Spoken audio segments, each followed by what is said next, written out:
Sœur Monique Soanambina, fille de Marie Auxiliatrice, faly miarabantsika rehetra. Ho any amin'ny monastèren'i Masina Maria Ampibanjinana dia any no misy tantara ny fampizarantsika indray androany. Fahabolan'ny hafaliana. Indray andro nisy nanome tangozana voaloboka tsara be sady ngeza be an'ilay maseram-piandro vavahady mpandray olona. Faly be ilay masera ary nisaotra an'ilay olona tsara fanahy. Voalasy ilay olona dia lasa izy niazakazaka nanatitra ilay tangozana voaloboka tany amin'ilay masera marary amaly faliana io masera nolazon'ny aretina teo ampandrina io efa ambolana maro izao. Faly tokoa ilay masera marary mandray ilay voaloboka saingy tsy nihinana izany fa nametraka azy teo amin'ny latabatra kely teo andoham-pandrinany. Niandry ny ora fahatongavan'ilay masera mpitsabo izy ka efa niomakomana mipetraka moramora miankin-drindrina no sady mitazona ilay voaloboka. Rehefa tonga ilay masera mpitsabo dia natolony azy ho fanehoana fankasitrahana ny fikarakarany sy ny fitsaboana mpitiavana ataon'ny masera azy ilay izy. Rehefa nivoaka avy tao amin'ny masera marary ilay masera mpitsabo dia nanitsy nakao amin'ilay masera efa tena antitra be, tsy afa-mitraka intsony fa manjoko noho ny vesatry ny taona maro entiny. Akory ny hafalian'ilay masera antitra be nandray ilay voaloboka. Nandrasany ho lasa ilay masera mpitsabo dia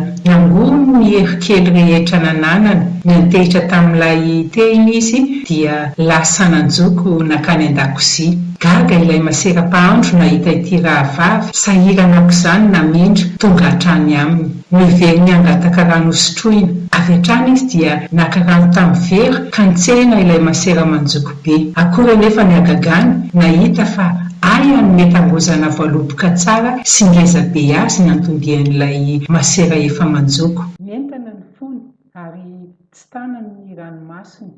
No raisiny ankafaliana ilay voaloboka dia nisaotra ilay rahavaviny efa manjoko izy ary lasa nitantana azy tany amin'ny efitra fipetrahana. Dia rehefa avy eo indray lasa izy niazakazaka nakany amin'ilay maseram-piantsena satria hoe ny maseram-piantsena no mpiahiny rehetra amin'izay zavatra ilainy rehetra. Voatery mivezivezy tsy mahalala sasatra, mitady izay rehetra ilainy ato an-trano ka raha loatra raha tolotra azy ity voaloboka ity ho marim-pankasitrahana azy. Dia niodina ohatr'izany hatrany ilay voaloboka, nitetin'ny masera tao amin'ny monastera mandra-pahatongany tamin'ny masera mpikarakara fiangonana. Izy no miantoka ny ain'ny monastera satria izy no miantoka ny fahadiovana sy ny filaminana ary miakanto ny fiangonana ahatonga ny masera hifantoka tsara mivavaka, vavaka izay aina mamelona ny monastera. Faly be ilay masera mpikarakara ny fiangonana nandray ilay voaloboka ka niantefa avy hatrany tany amin'ilay masera mpanao zaridaina ny sainy. Ka hoy izy hoe ny masera mpanao zaridaina no mendrika ioty sy hihinana ny vokatra tsara be ohatr'izany. Dia nanafitra azy tany amin'ilay masera mpanao zaridaina izy. Faly be ny masera mpanao zaridaina nandray an'ilay voaloboka.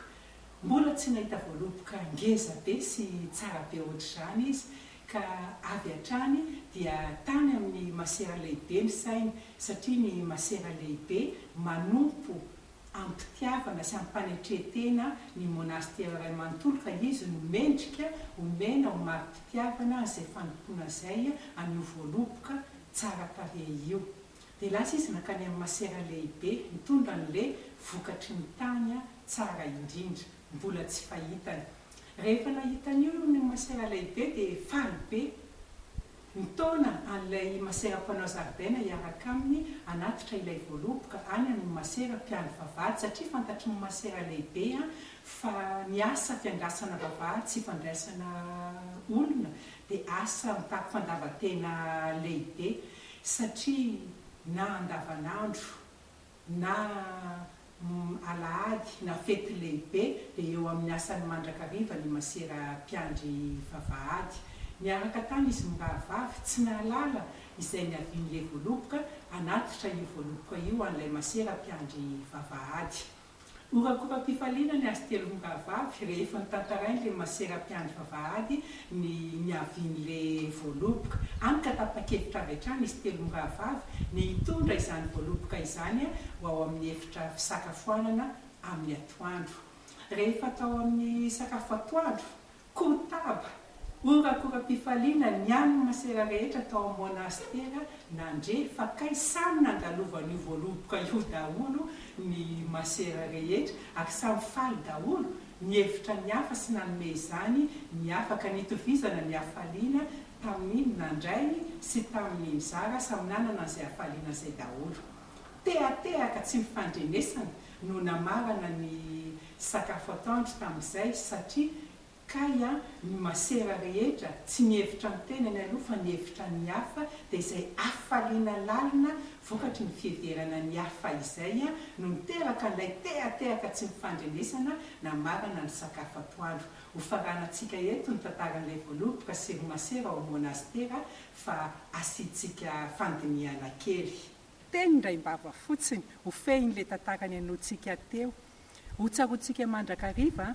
fa mahafaly kokoa ny mizara toy izay a ny mandray ary rehefa malala tanana isika mahay sy tia mizara amin'ny hafa dia malala tanana toy izay koa Andriamanitra manome antsika ka ny azy a fatra mifatratra tsara ary mitobaka mihitsiny ary a no omeny antsika dia mirary soa daholo ho amin'ny manaraka indray samy hotahian'Andriamanitra